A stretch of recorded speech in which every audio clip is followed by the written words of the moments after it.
Halo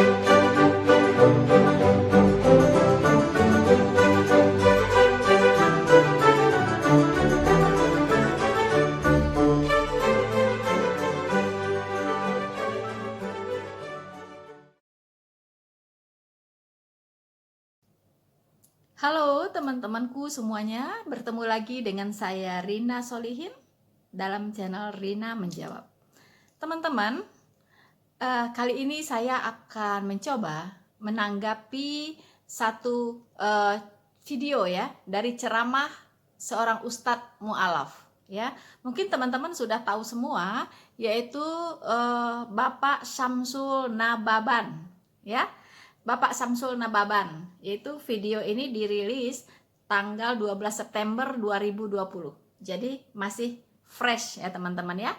Nah, di sana ditayangkan itu di channel ABL TV ya. Memang channel ini sangat konsen dalam mengupdate ceramah-ceramah para Ustadz Mu'alaf ya. Nah, tema yang dijadikan judul ya di ceramahnya tersebut yaitu Injil sudah diobrak-abrik oleh kafir sejak Nabi dan para Rasul mati. Wow, judulnya sangat bombastis ya teman-teman ya. Tapi no problem, kita akan mencoba ya, saya akan mencoba untuk mengcounter tuduhan ya daripada Bapak Syamsul Nababan ya. Nama Syamsul mengingatkan saya kepada seorang murtadin ya, namanya Syamsul Islam. Beliau ini mengarang sebuah lagu himne yang sangat-sangat luar biasa. Tapi lagunya begini. Dulu hidupku gelap gulita, ku berjalan meraba-raba, tiada tongkat yang ku pegang, ku berjalanlah dalam bimbang. Tuh, ya, begitu teman-teman lagunya. Sangat-sangat indah sekali ya. Nanti suatu waktu saya akan cari lagi lagu ini. Dan lagu ini luar biasa sekali ya, itu diciptakan oleh seorang murtadin yang bernama Bapak Syamsul Islam ya teman-teman. Jadi Pak Syamsul Nababan mengingatkan saya kepada beliau ya. Nah teman-teman, sebelum saya mengupas pas ya apa yang dituduhkan oleh Ustadz Mu'alaf Syamsul Nababan ini, teman-teman, saya berharap teman-teman selalu setia mendukung channel ini ya, dengan memberikan komen ya kan, komen, kemudian likes ya, subscribe dan share video ini. Dan please, jika ada iklan-iklan jangan di skip ya, karena itu adalah bentuk dukungan Anda untuk channel Rina Solihin. Supaya apa? Supaya channel ini bisa bertumbuh, bisa berkembang terus, sehingga kebenaran firman Tuhan bisa terus ya dibagikan di channel ini. Oke teman-teman, kita akan mendengarkan dulu apa perkataan ya yang diutarakan oleh Bapak Syamsul Nababan. Tapi selain itu saya akan selalu ya mengingatkan bahwa saya dalam posisi menanggapi tuduhan terhadap Alkitab saya. Oke? Jika ustadz-ustadz ini bicara tentang kitabnya, kitab sucinya, nabinya, pengajarannya, I don't care. Apapun yang dia katakan, up to you. Ya kan? Jadi karena ini menyinggung Alkitab saya, iman saya, dan segala sesuatu yang berhubungan dengan kekristenan, saya wajib untuk meluruskannya. Oke? Jadi Anda yang tidak setuju dengan ini, jangan protes, tidak perlu lapor-lapor polisi, ya kan? Silahkan Anda buat lagi video baru, silahkan tanggapin apa yang saya akan katakan malam ini. ya. Jadi jangan baperan ya, baperan ya orang bilang ya, dikit-dikit ngadu polisi, dikit-dikit ngadu polisi, seperti yang sudah dialami beberapa teman-teman yang yang Kristen di channel-channel YouTube mereka. Ya, oke teman-teman, saya harap kita di sini sama-sama dewasa ya. Kami menanggapi tuduhan-tuduhan Anda di banyak channel-channel Muslim secara dewasa. Tidak kindish, orang Jerman bilang tidak kindish atau tidak kekanak-kanakan ya. Pernyataan kita balas dengan pernyataan, begitu ya. Tidak perlu pernyataan dibalas dengan hal-hal yang tidak beradab ya, hal-hal yang kekanak-kanakan. Oke teman-teman, kita akan saksikan dulu apa yang dikatakan oleh Bapak Ustadz Samsul Nababan Sang Mu'alaf. Ada masalah? Tidak ada bisa dapat jawaban di kitab sucinya, tidak ada jawaban. Kenapa? Karena kitab sucinya bukan wahyu. Wow, kitab sucinya bukan wahyu. Tadinya wahyu. Oh. Itu tadinya wahyu. Oh ya. Taurat itu tadinya wahyu. Zabur itu tadinya Wahyu. Tapi ketika kitab suci ini ditinggalkan nabi-nabi itu, Ya. ada yang meninggal, ada yang diangkat ke langit seperti Isa. Berpindah tangan kitab suci itu kepada umatnya. Waduh. Oleh umatnya, Pak, kitab suci itu diobrak-abrik, dirusak, ditambah, dikurangi, sehingga kitab suci itu menyimpang dari kebenaran. Makanya saya dulu masuk Islam. Oh gitu. Kenapa saya masuk Islam? Karena saya belajar ilmu perbandingan agama. Oh ya? Masa? Saya ketika baca terjemahan Al-Quran, banyak saya kagum. Oh. Kenapa? Karena banyak kemiripan dengan apa yang saya baca di Injil. Oh gitu? Bagi saya Al-Quran lebih komplit. Oh ya? Al-Quran lebih detail. Oh ya? Al-Quran lebih bermartabat. Oh ya? Al-Quran lebih bermoral. Oh ya? Ketimbang kitab suci saya dulu. Banyak saya temukan, saya baca di Injil itu ayat-ayat yang tidak bermoral. Oh iya? Ayat-ayat yang porno itu banyak. Sudah pernah mendengar belum? Oh iya. Boleh kasih contoh kan? Oke. Contoh. Yes. Coba dengarkan. Kira-kira Pasti. nanti ini ayat wahyu atau karangan manusia. Begini bunyinya. Judulnya kenikmatan cinta. Aduh, dikirain kenikmatan seks. Kenikmatan Cinta. Oh ya. Simak baik-baik. Oh, Kidung Agung ya. Oke, udah tahu saya Kidung Agung. So, teman-teman, kita sudah mendengarkan apa yang dikatakan oleh Ustadz Samsul Nababan ya, tentang Alkitab ya. Dia mengatakan bahwa alasan dia meninggalkan kekristenan, dia mengatakan bahwa Alkitab itu bukan firman Tuhan ya. Alkitab itu bukan firman Tuhan. Dulu sih firman Tuhan gitu ya. Seperti Injil dulu firman Tuhan, Taurat itu dulu firman Tuhan, Zabur itu dulu firman Tuhan yaitu, atau wahyu gitu ya. Tapi setelah nabi dan para rasulnya mati, akhirnya Alkitab ini diobrak-abrik oleh umatnya, dirusak oleh umatnya, ditambahi dan dikurangi oleh umatnya ya. Betul-betul ini tuduhan yang sangat-sangat keji kalau saya bilang ya. Kalau saya tanya Anda bisa tunjukkan ke saya mana yang dirusak, mana yang tidak dirusak, mana yang ditambahi, mana yang dikurangi. Sampai botak kepala Anda ya, tidak akan bisa menjawab pertanyaan saya. Artinya ini adalah tuduhan iblis yang tidak berdasar. Tujuannya hanya ingin mendiskreditkan Alkitab, agar orang-orang seperti Anda keluar dari kebenaran ya. Nah, oke teman-teman, kita sudah jelas ya bahwa dia mengatakan bahwa Al-Qur'annya lebih lengkap, lebih detail ya kan. Kemudian Al-Qur'annya itu adalah firman Tuhan ya. Sementara Alkitab ini dulu firman Tuhan, tapi sekarang tidak lagi. Betul-betul ini sangat-sangat menghina Tuhan ya, menghina Tuhan, bahwa Tuhan itu tidak berkuasa memelihara miliknya sendiri, gitu ya. Tuhan itu tidak berkuasa untuk melindungi firman-Nya, ya.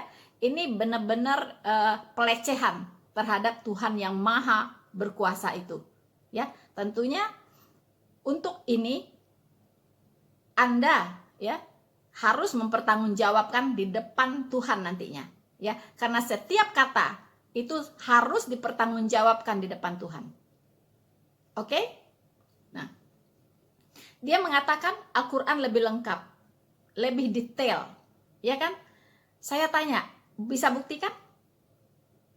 Bisa buktikan bahwa Al-Quran lebih lengkap, lebih detail?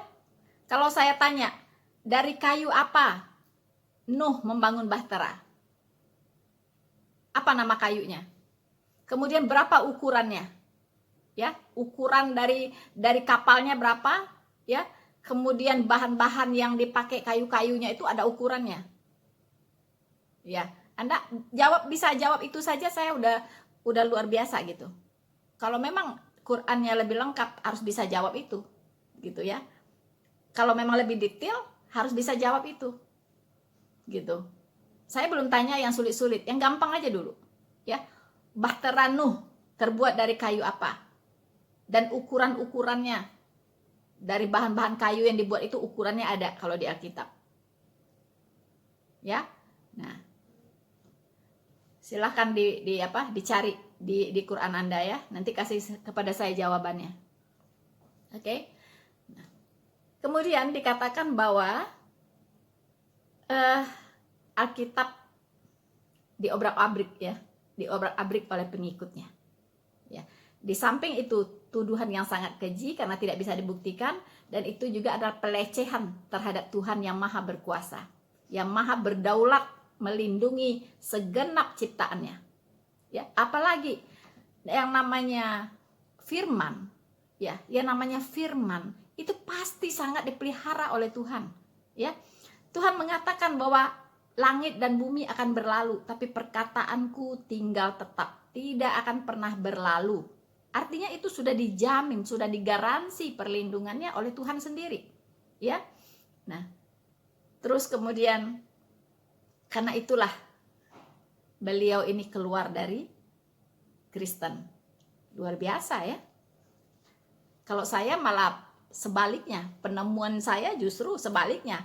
Saya menemukan bahwa Alkitab itu lebih lengkap, lebih detail, ya kan? Dan semua permasalahan yang ada, jawabannya ada di Alkitab. Ya, sementara Ustadz ini mengatakan bahwa Alkitab itu tidak ada jawaban, ada masalah tapi dia tidak ada jawaban di dalamnya karena dia bukan firman Tuhan. Justru saya membuktikan semua masalah apapun yang kita hadapi, jawabannya ada di Alkitab. Karena Alkitab adalah sumber dari segala jawaban. Kenapa berbeda penemuan Anda dengan penemuan saya? Berbeda sekali. Saya mengatakan bahwa Alkitab lebih detail, lebih lengkap, ya kan? Dan bisa membuktikan bahwa dirinya itu adalah firman Allah. Itu yang penting, ya. Boleh banyak Alkitab, banyak kitab-kitab mengaku dia adalah firman Allah.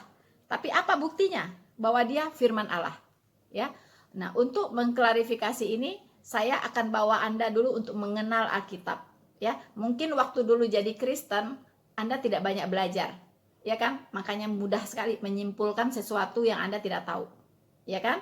Nah, nanti tentang Kidung Agung itu akan kita bicarakan di akhir sebelum Anda tidur. Semoga setelah membahas Kidung Agung, ya, bisa tidur nyenyak dan bermimpi dengan bidadari-bidadari sorga.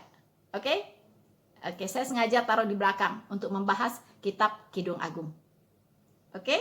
Jangan lewatkan pembahasan ini, stay di tempat Anda masing-masing.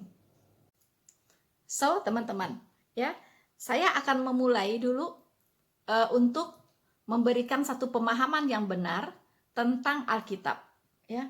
Supaya apa? Supaya ceramah-ceramah yang menyesatkan ini tidak mempengaruhi banyak Kristen-Kristen awam, ya. Dan saya sebenarnya juga Kristen awam sebenarnya, tapi saya mau belajar, ya teman ya. Nah, saya akan mulai dari sejarah Alkitab, ya, supaya kita tahu bahwa tuduhan-tuduhan itu sebenarnya tidak berdasar, ya. Jadi saya punya prinsip begini. Iblis itu menampilkan banyak barang-barang palsu, ya. Seperti kitab-kitab tandingan, kitab-kitab yang menyangkali Alkitab, ya kan? Tapi kita tidak perlu mempelajari banyak barang palsu, ya. Kita cukup kenali dengan baik barang asli. Ketika kita mengenali dengan sangat baik barang asli, kita akan selayang pandang saja bisa melihat, bisa mendeteksi barang palsu.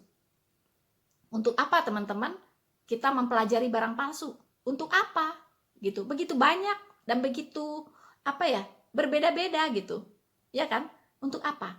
Orang cerdas dan smart, ya, itu cukup kenali barang asli sebaik-baiknya. Maka Anda akan terhindar dari penipuan. Ya, Anda akan terhindar dari tipu muslihat iblis. Ketika seseorang datang kepada Anda membawa barang palsu, Anda sudah tahu.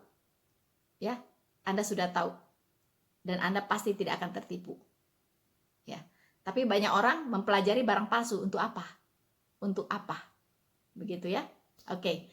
Sekarang kita lihat sedikit selayang pandang melihat sejarah Alkitab. Mungkin saya sudah pernah bahas juga di video-video saya yang lama ya, yang lain gitu ya, yang lain. Tapi ini lebih spesifik sedikit ya teman-teman. Ya, Alkitab yang kita pegang ya, Alkitab yang ada di tangan kita, Alkitab saya ya. Alkitab ini adalah kitab firman Allah.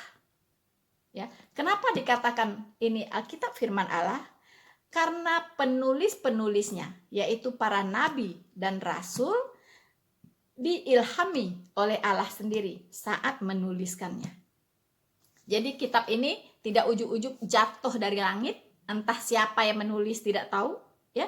Tapi Alkitab ini jelas penulisnya, yaitu para nabi dan para rasul. Pastikan dulu itu, ya. Nah, semua yang tertulis di dalam kitab ini adalah diilhami oleh Allah sendiri. Ya, digaris bawahi. Semua kata yang tertulis di dalam kitab ini diilhami oleh Allah sendiri. Ya, jadi bukan karangan manusia.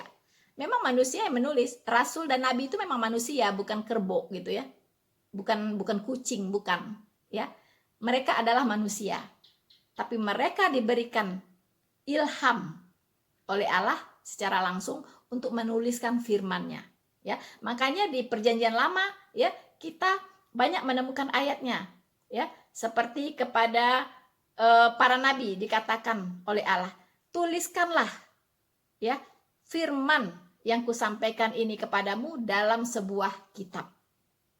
Ya kan? Itu Tuhan memang langsung memerintahkan suruh tulis. Apa yang difirmankan oleh Allah yang mereka dengar, itu harus tuliskan di sebuah kitab. Jadilah kitab Perjanjian Lama. Ya kan? Kemudian para rasul pun menuliskan apa yang mereka dengar, ya, yang difirmankan oleh Tuhan Yesus. Akhirnya jadilah kitab Perjanjian Baru. Oke, teman-teman? Alkitab terdiri dari dua bagian. Perjanjian Lama 39 kitab dan Perjanjian Baru 27 kitab. Ya. Kitab Perjanjian Lama terdiri dari Taurat, Nabium, ya, dan Mazmur atau Ketubim. Ya. Dan kitab Perjanjian Baru terdiri dari 4 Injil sinoptik plus tulisan-tulisan yang diilhamkan oleh Roh Kudus kepada Rasul Paulus. Ya. Dan itu semua berjumlah 66 kitab sebagai kitab satu-satunya kitab firman Allah. Tidak ada firman Allah di luar Alkitab, apapun bentuknya, baik lisan maupun tulisan. Pastikan dulu itu, ya, teman-teman. Nah, di Lukas 24 ayat 44, ya, Tuhan Yesus sudah menekankan, ya, sudah menyampaikan, sudah memastikan bahwa perjanjian lama adalah firman Allah karena dikutip oleh Tuhan Yesus. Ya. Alkitab atau kitab-kitab, firman-firman yang ada di kitab-kitab perjanjian lama dikutip oleh para rasul juga. Ya. Nah, saya pernah mengatakan bahwa setiap ayat ya di Alkitab adalah firman Allah.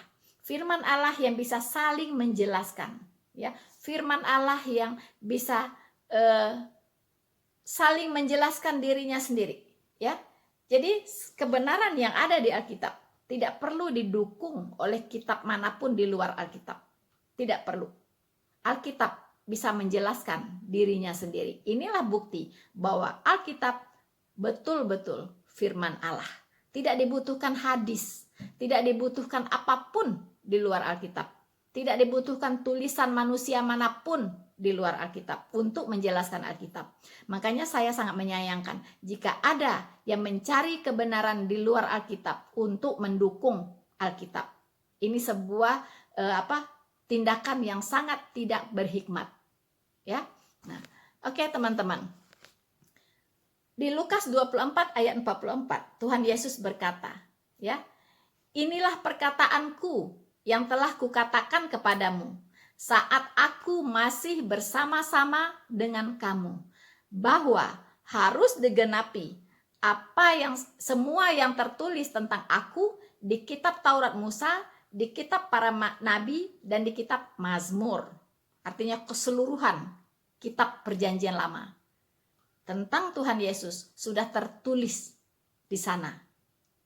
Ya, jadi Tuhan Yesus sudah menyatakan bahwa firman yang tertulis di perjanjian lama itu semua adalah firman Allah. Ya, dikutip, dibenarkan oleh Tuhan Yesus sendiri. Bahwa tentang dia telah tertulis di kitab Taurat Musa, di kitab para nabi, dan di kitab Mazmur. Jadi maaf, tidak ada lagi klaim yang boleh mengatakan bahwa kitab perjanjian lama itu bukan firman Allah. Ya, karena dibenarkan oleh Tuhan Yesus sendiri. Yaitu Allah yang sudah menjadi manusia. Oke? Nah, teman-teman. Kitab perjanjian baru, ya, itu terdiri dari 27 kitab. Ya. Nah, ini semua tulisan yang ada di kitab perjanjian baru itu diilhami oleh Roh Kudus, ya, oleh Allah sendiri, ya. Apa buktinya bahwa kitab perjanjian baru adalah firman Allah? Pertama, ditulis oleh para rasul, ya, jelas teman-teman. Jadi bukan ditulis oleh para sahabat, tidak, ya. Kitab perjanjian baru ditulis oleh para rasul yang diberikan otoritas penuh oleh Tuhan Yesus untuk menuliskan semua firman yang diilhamkan, dan baik yang mereka dengar secara langsung, ya, dari Tuhan Yesus sendiri. Kemudian kitab perjanjian baru di backup oleh rasul, ya. Artinya para rasul ini, ya, masih hidup, ya, di saat tulisan-tulisannya beredar, ya. Di saat tulisan-tulisannya beredar, teman-teman, ya. Dan ketiga, di-proofread oleh rasul, ya. Jadi tulisan tadi di-proofread lagi oleh rasul. Karena saat itu mereka masih hidup, ya kan? Kemudian tulisan-tulisan rasul ini beredar atau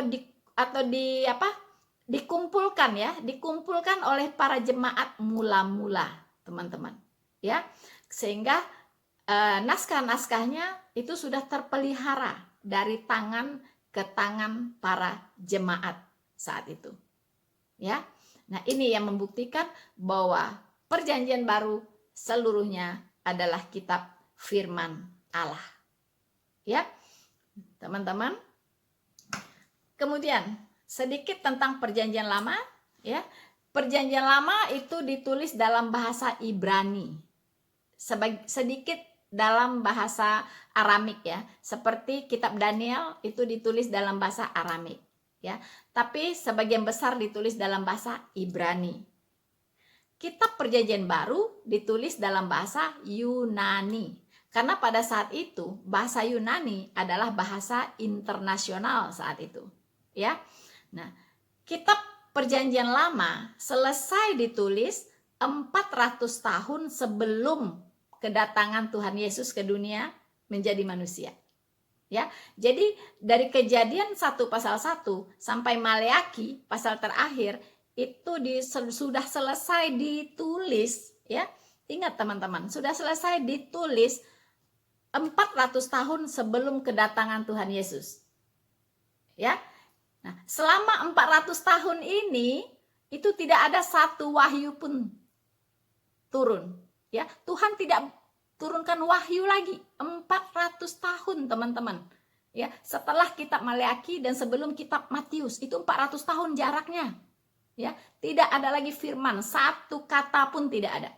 Sama dengan saat ini, setelah Wahyu 22 ayat 21 tidak ada lagi firman, satu kata pun tidak ada lagi. Selesai ya. Sama dengan waktu itu, setelah Maleaki selesai kitab Perjanjian Lama ya.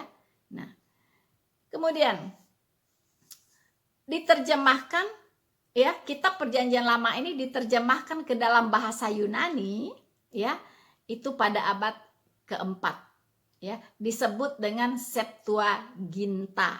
Kenapa disebut Septuaginta? Karena diterjemahkan oleh 72 orang ya, penterjemah. Bayangkan teman-teman, 72 orang penterjemah kitab Perjanjian Lama. Jadi nggak sembarangan teman-teman ya, nggak sembarangan. Saya kira nih Ustadz Nababan nggak tahu nih tentang ini ya sembarangan gitu. Sampai titik komanya pun dihitung, bayangkan ya. Mereka menghitung titik komanya ya, nggak boleh kurang, nggak boleh lebih, harus persis ya, seperti teks aslinya, persis gitu. Nggak boleh koma pun, nggak boleh kurang, koma pun nggak boleh lebih gitu, harus pas ya kan teman-teman ya. Nah, kemudian teks Perjanjian Lama yang paling tua yang sudah diterjemahkan tadi itu disebut dengan Masoretic Text ya, yang dijadikan dasar penterjemahan Perjanjian Lama ke dalam semua bahasa ya, ke dalam semua bahasa di dunia teman-teman. Nah, sementara Perjanjian Baru itu ditulis dalam bahasa Yunani ya, ditulis dalam bahasa Yunani yang diilhami oleh Roh Kudus ya. Perjanjian Baru yang sudah diterima ya, yang sudah dilengkapi dengan pasal dan ayat-ayat itu disebut dengan Textus Receptus ya, yaitu teks yang sudah diterima atau disingkat dengan TR teman-teman ya. Nah, dari Textus Receptus inilah ya diterjemahkan tahun 1611 ke dalam bahasa Inggris yang kita kenal dengan King James Version ya. Nah, dari King James Version inilah diterjemahkan Alkitab ke semua bahasa yang ada di seluruh dunia ini ya. Dari King James Version ini teman-teman diterjemahkan ke seluruh bahasa yang ada di dunia ya. Karena apa? Kenapa harus diterjemahkan ke dalam seluruh bahasa yang ada di dunia? Karena Tuhan sudah mengatakan bahwa Dia ya, bahwa semua bangsa akan memuji Dia dalam segala bahasa. Jadi Tuhan tidak pernah mengatakan bahwa manusia ini akan memuji Dia dalam satu bahasa saja, tidak, tapi dalam segala bahasa. Makanya Alkitab ini menggenapi itu, diterjemahkanlah ke dalam seluruh bahasa yang ada di dunia ini ya, bahkan ke dalam dialek-dialek teman-teman, bukan hanya bahasa, ke dalam dialek. Sayang sekali ya, yang terjemahan ke dalam dialek Minangkabau itu sudah dihapus ya. Nah, oke, teman-teman ya, dari King James Version ya, saya katakan sekali lagi, dari King James Version inilah Alkitab diterjemahkan ke dalam berbagai bahasa di dunia ya, dan tentu dengan tetap mengacu kepada Masoretic Text untuk Perjanjian Lama dan kepada Textus Receptus untuk Perjanjian Baru sebagai acuan utama ya. Jadi tidak sembarangan menerjemahkan, ya. Nah, tapi teman-teman, iblis itu tidak tinggal diam, ya. Karena iblis ingin sekali menghancurkan Alkitab. Karena dengan menghancurkan Alkitab, banyak orang tidak mengenal kebenaran dan tidak diselamatkan, dan bisa ikut iblis, ya, berjemaah, ya, berjemaah dalam kebinasaan bersama-sama dengan iblis di neraka, ya. Nah, kemudian apa yang dilakukan oleh iblis, ya? Tahun 1831, ya, iblis menerbitkan sebuah Alkitab yang dikenal dengan nama Critical Text atau CT, ya, yang diterbitkan atau yang dikarang oleh Karl Laxman, ya, bahwa dia mengatakan, ya, bahwa Alkitab yang TR, Textus Receptus, itu banyak salah katanya. Jadi dia buatlah versi baru yang katanya tidak ada salah. Tapi ternyata, ya, dia berbohong, karena CT, Critical Text, memiliki lebih dari 5.000 kesalahan. Sementara TR tidak ada salah. Persis sesuai dengan teks tertuanya. Begitu, ya. Memang ini iblis ini tidak pernah habis cara untuk menghancurkan dasar dari iman kekristenan, yaitu Alkitab. Tapi puji Tuhan teman-teman, ya, dengan munculnya kitab-kitab yang sembarangan ini, begitu, ya, tetap umat Kristen di seluruh dunia tidak terusik, ya. Tidak ada tuh yang membeli kitab critical text, tidak ada, kecuali yang sekolah-sekolah teologi membeli karena ingin mempelajari, begitu, ya. Nah, tapi kalau Kristen yang jemaat-jemaat itu malah saya sendiri tidak pernah melihat critical text, ya. Tapi di sekolah-sekolah teologi, ya kan, pengajar-pengajar, teolog-teolog tuh pasti punya, karena dia gunakan sebagai bahan pelajaran, begitu, bukan untuk dia imani, tapi dia sebagai bahan untuk pelajaran, begitu, ya. Nah, critical text itu. Nah, kemudian ketika critical text ini muncul, itu KJV ini, King James Version ini sudah beredar dan berada di tangan semua misionaris yang pergi ke seluruh dunia untuk menginjil, ya. Jadi Alkitab yang benar itu sudah terpublish, teman-teman, sudah di tangan para jemaat, ya.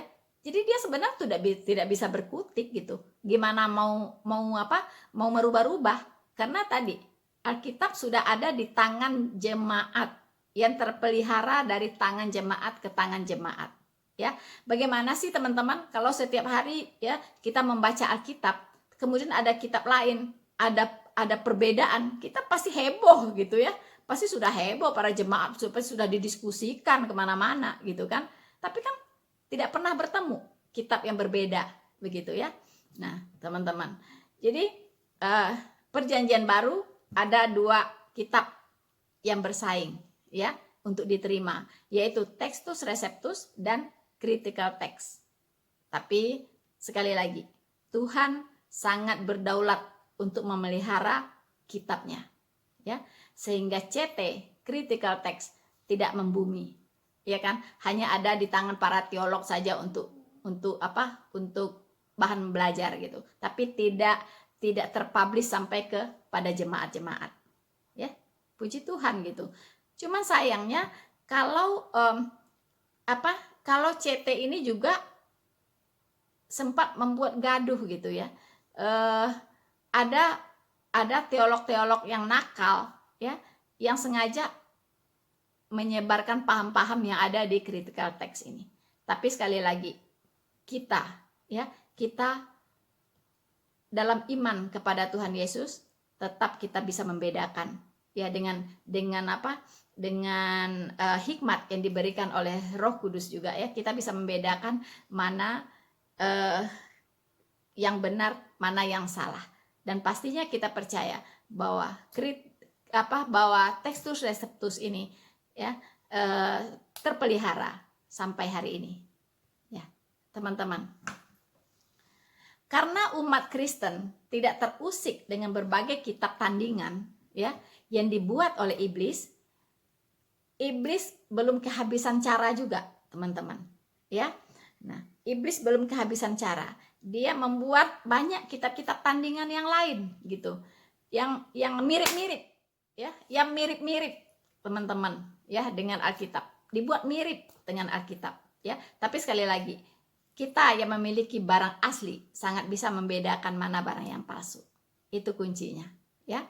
Nah, ada beberapa strategi ya dari iblis untuk menghancurkan Alkitab ya. Karena CT tadi, critical text, tidak bisa banyak menghancurkan Alkitab yang ada gitu ya. Mereka juga, iblis ini nggak tinggal diam teman-teman. Satu yang dia lakukan, dia menyerang Alkitab dengan memperalat orang-orang yang tidak cinta Tuhan dan tidak cinta kebenaran ya. Jadi mereka mempelajari Alkitab untuk menyerang Alkitab ya. Makanya firman Tuhan ada mengatakan tentang orang ini, dia melihat tapi tidak melihat, dia mendengar tapi tidak mendengar ya. Dia mempelajari, menyelidiki Alkitab tapi tidak mengenal kebenaran, begitu ya.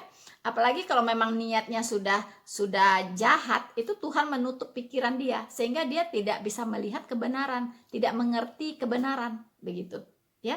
Jadi dia melihat tidak melihat, dia mendengar tidak mendengar gitu.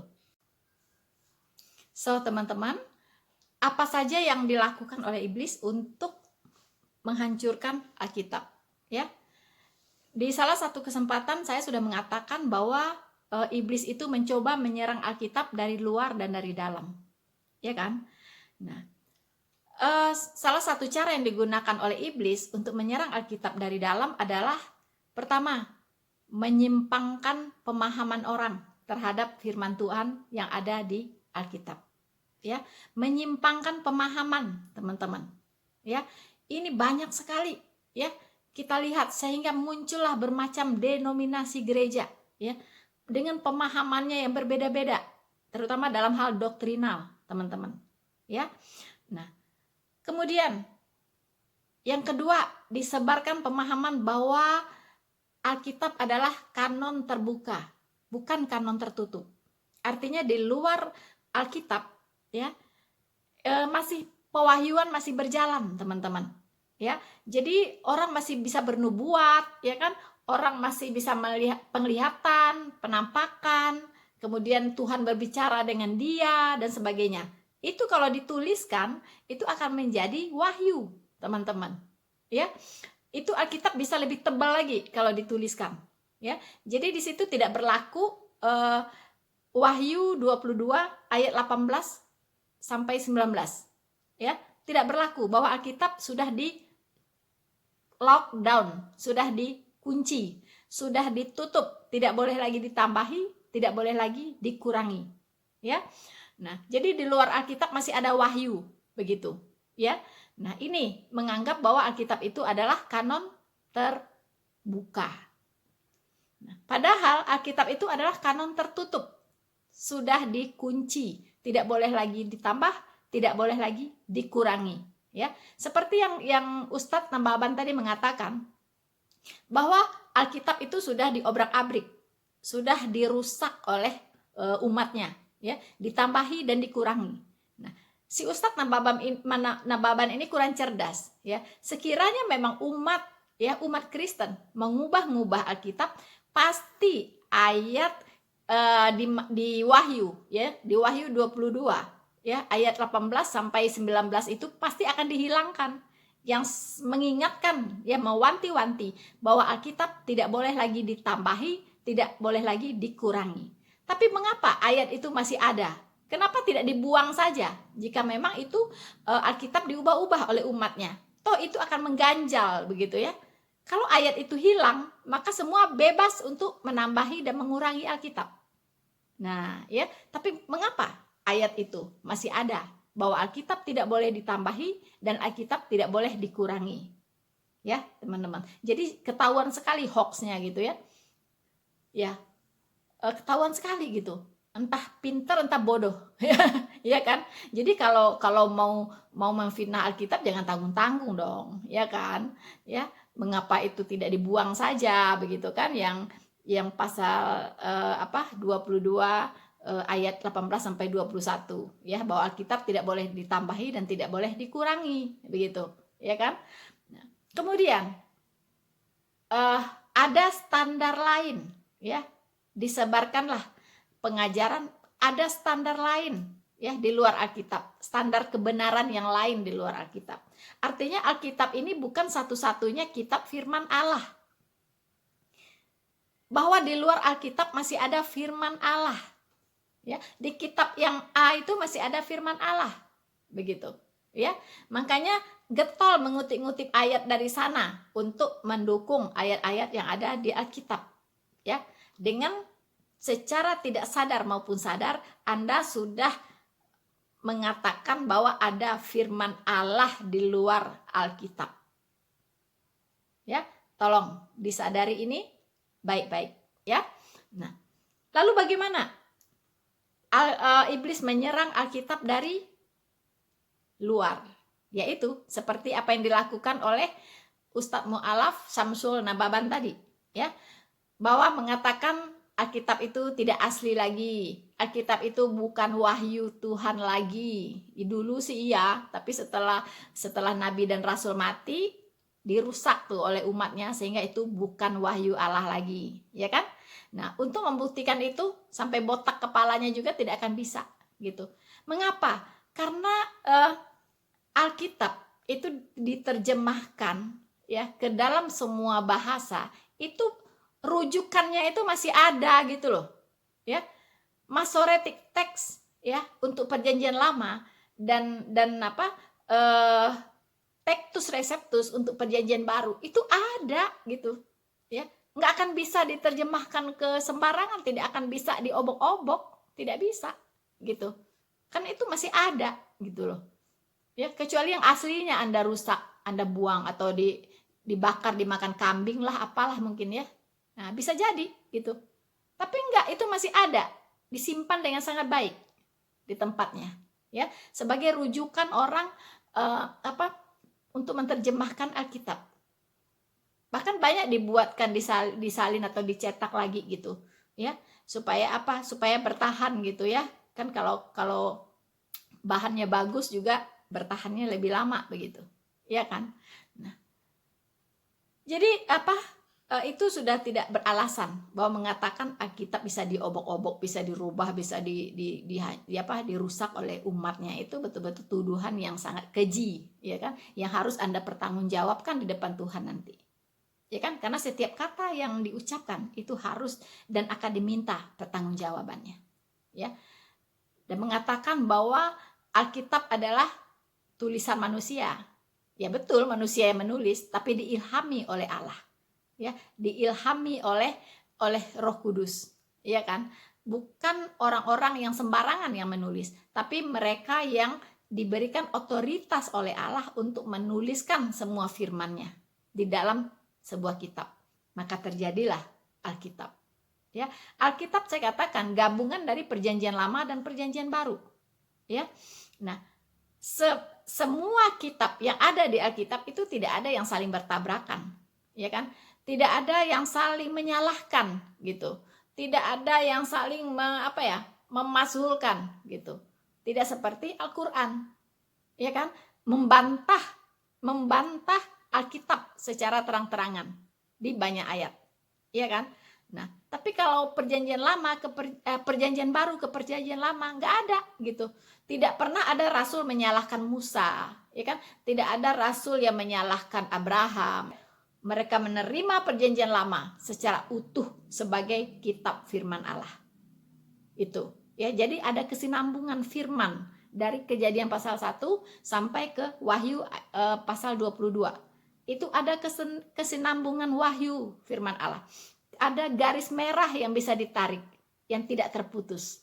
Nah, bagaimana bisa dikatakan bahwa Alkitab sudah dirusak oleh umatnya? Kalau sampai dirusak, itu benang merahnya udah nggak ada. Ya, udah terputus-putus, udah kemana-mana gitu. Nggak akan nyambung lagi satu sama lain. Tapi ini tidak. Ya, garis merah itu utuh sampai hari ini. Bisa ditarik dari Kejadian 1 pasal 1 sampai Wahyu 22 ayat 21. So, Masih mau menyangkalinya? Masih mau memfitnahnya? Sudahlah, ya. Sudahlah, Anda berbuat dosa. Oke? Sekarang teman-teman, apa yang harus kita lakukan sebagai umat percaya? Apa yang harus kita lakukan? Jika serangan dari iblis bertubi-tubi dari dalam dan dari luar terhadap pegangan kita, dasar iman kita, yaitu Alkitab. Ya. Oke. Seperti yang saya katakan tadi, ya, bahwa Alkitab ini, oh ya, saya belum sampaikan ya, bahwa Alkitab di sepanjang abad itu adalah buku terlaris di dunia. Buku terlaris di dunia itu Alkitab. Ya, buku yang dicetaknya paling banyak itu Alkitab. Sepanjang abad. Anda tahu mengapa? Karena Alkitab itu betul-betul dibaca oleh umatnya, bukan dipajang, ya, dibaca dan dipelajari dan dipahami. Jadi harus bolak-balik setiap hari. Lama-lama kan rusak, ya kan?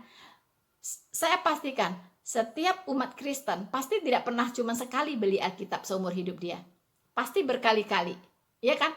Karena yang lama rusak gitu, ya. Ada yang robek, ada yang kertasnya aja udah lusuh, ya kan, udah penuh catatan-catatan, makanya beli lagi yang baru, ya, untuk bisa catat-catat lagi gitu loh. Nah, yang pastinya yang pertama dulu udah tipis sekali, apa ya, kertasnya itu karena sering dipakai dicoret-coret, ya, di stabilo, jadi udah keramaian gitu kan. Nah, terpaksa saya ganti, nggak tahu ini ganti yang keberapa. Nah, seperti ini misalnya, nih Anda lihat ya. Ini Alkitab saya itu banyak coretan-coretan, banyak garis-garis, bukan seperti kitab suci tetangga ya, yang nggak boleh dicoret, nggak bisa ya. Kalau kita belajar Alkitab itu betul-betul kita kita pelajari dan betul-betul bukan suci ya. Ini nggak boleh didudukin, nggak begitu. Anda dudukin ya silahkan aja, yang penting isinya Anda pahami dan Anda imani gitu, ya kan. Nah, banyak coretan-coretan begitu ya, kertas biasa kan, tapi yang penting kan isinya, ya kan. Nah, jadi kalau kita belajar Alkitab itu tidak seperti mengaji ya kan, dianggap kitab suci gitu kan, naruhnya harus hati-hati, jangan dilangkahi apa segala macam. Enggak, ini mah kertas biasa, nggak ada apa-apanya, cuman isinya itu yang suci ya teman-teman, ya kan. Nah, jadi satu tadi saya katakan how to do, ya kan, harus melakukan apa jika kondisinya sudah seperti ini. Tidak lain dan tidak bukan, harus lebih cerdas dari iblis, itu aja. Kita harus lebih cerdas dari iblis, tidak ada pilihan lain. Bagaimana caranya supaya kita lebih cerdas dari iblis? Ya, kita kuasai barang aslinya, ya. Ini barang aslinya, ya. Ini barang aslinya. Ini barang aslinya, teman-teman. Ya kan? Dan iblis ciptakan banyak barang palsu di luar sana, ya. Ciptakan banyak barang palsu di luar sana. Nah, kalau kita mengenali dengan baik barang asli, ya kan? Maka kita akan gampang mengetahui atau mendeteksi barang palsu. Oke? Nah, karena barang palsu begitu banyak, sementara barang asli cuma satu. Ya, lebih baik kita kuasai baik-baik barang asli, dan barang palsu kita cepat kita bisa deteksi, sehingga kita lepas dari penipuan, bebas dari penipuan, ya. Nah, teman-teman, tadi saya sudah mengatakan bahwa kita akan melihat sedikit ya yang disinggung oleh Ustadz Nababan tadi. Dia mengatakan bahwa Alkitab itu